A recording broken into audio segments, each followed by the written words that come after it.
Welcome to the channel. Notice anything different? Let me get out of the way for you. Ooh, look at that clean, shiny floor. This is about the fourth or fifth painting this floor has had in about the 7 years that we've had the shed. This floor gets hammered, unfortunately. You have the chair rolling around everywhere. You get various drips of oils and dirt and boxes being dragged around, and you know that tumbler down there, the water filled tumbler that has sharp edges, just gets hammered. Now this floor is actually stronger than it looks. Originally this shed, when we got it, it came with sort of, I can only describe it as some sort of pine locking floorboard thing, and you actually felt bounce as you walked across the floor. And I didn't like that very much. And on top of that, it really wasn't insulated. So we bought some tongue and groove chipboard, which normally go in the loft. And we cut those down to side. We kind of laid them like one this way and then one with a cut in the middle and then one that way. The whole way down, and the stuff was about, I don't know, maybe an inch thick, something like that, maybe 25 mil to an inch. And that did really well for us. It's been really good. There's occasional movement in the grooves, but overall it's actually pretty sturdy.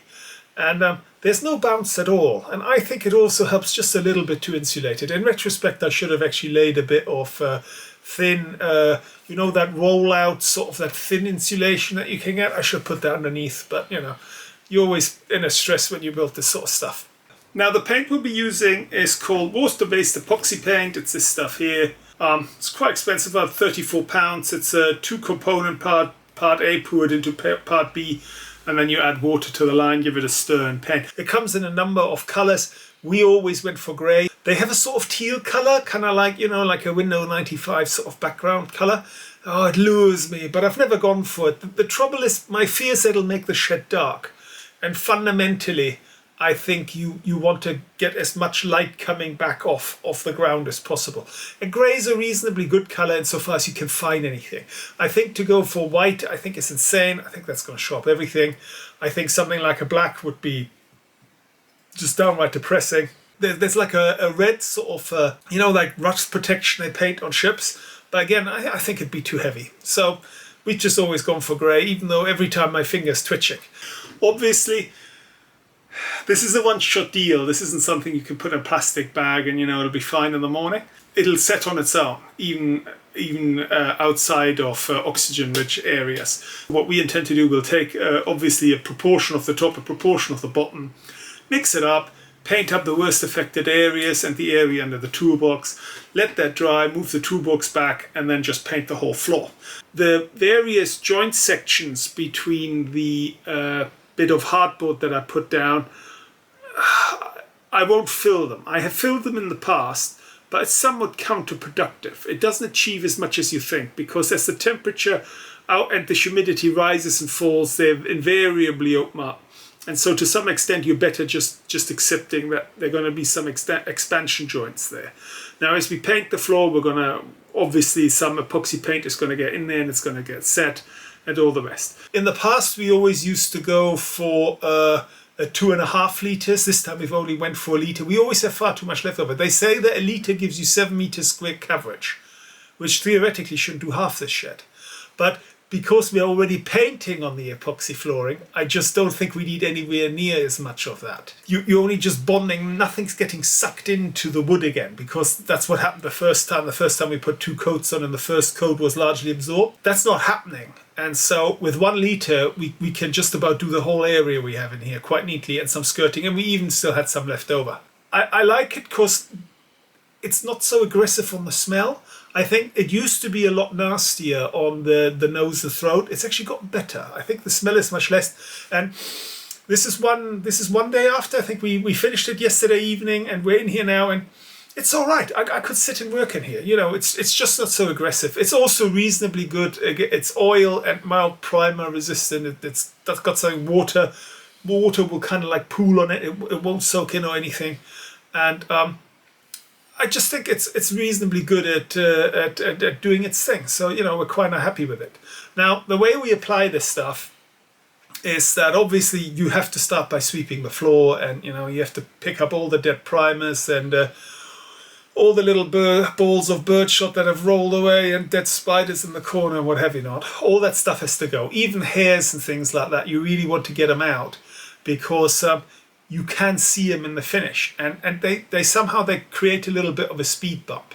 Now, after you finished with sweeping it and you get all that out, you have to put all the stuff up high that you don't have any chairs, all that, just dump it out in the garden or whatever, not just that it's off the floor. And at that stage, we then mop it effectively. Now, you have to be careful here. We don't really want to introduce a lot of water in the shed. This is why we're just largely using a bucket and just some scrap cloth, and we're just washing it down with that, and we're trying to get as much of the dirt off so that we get a good contact between the previous coating that was on there and the coating now, and it tends to revive it reasonably well. We're now starting the painting, and what we've actually done here is we've just mixed up a tiny little amount in a saucer where I have approximated the proportions of hardener and base coat together with the water.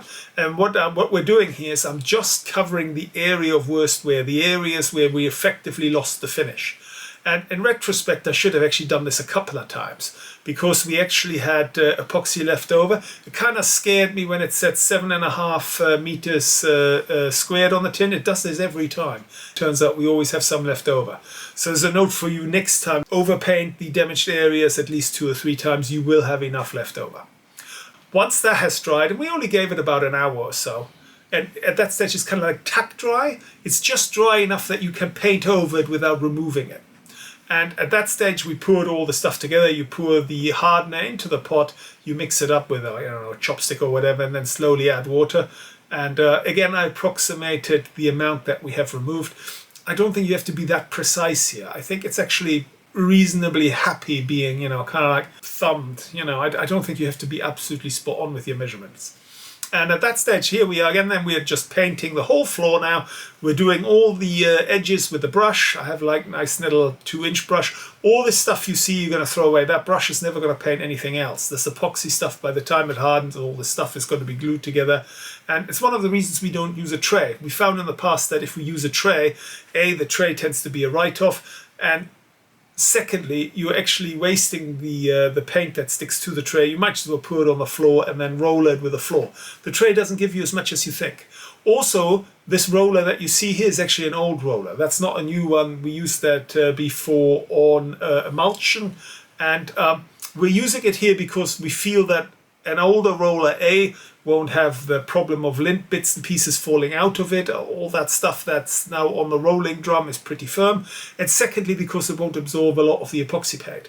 Again, we're thinking we're going to struggle with the paint we're having here. It's a bit foolish. We should have been more generous. All right, quick addendum here. Do you see this panel heater with a crack in it? This is about the 3rd one of these I have. This thing is linked to a thermostat that kicks on at about 10 to 12 degrees. And it's got a bloody crack. This is about the 2nd or 3rd one of these I've had. And it still works. It just has a crack. And I've actually taken to painting it with the epoxy paint. And it kind of has stopped it from burning out so far. So, I'm kind of happy with it. Now, we'll stop the video here. Stop right there. See those trousers? Bit of a funny story there. Those were sent to us as a return by a customer. We got a letter from a gentleman, and he said, yeah, hi, hello, I don't like these trousers, I want a refund. And it didn't really say much more than that. I think there was an order number there, but the kicker is, we didn't stock those trousers, they're not ours. And the guy, he didn't give us a return address. So he sent us these trousers he wanted a refund for. They're sort of jogging pants in a sort of camo tree pattern in 5XL, incidentally. And he didn't give us an address or anything. He never contacted us again. And we took these trousers and we put them to the side. We waited a full year for him to contact us. And after that, they're just my trousers whenever I want to wear something I don't want to ruin. And these things have now been around for probably like 7 or 8 years. It's insane. But they're very good trousers wherever he got them from. They still work. So there's a little funny story for you. And that's about it then. I hope this was interesting for you, and we will see you next time. Bye.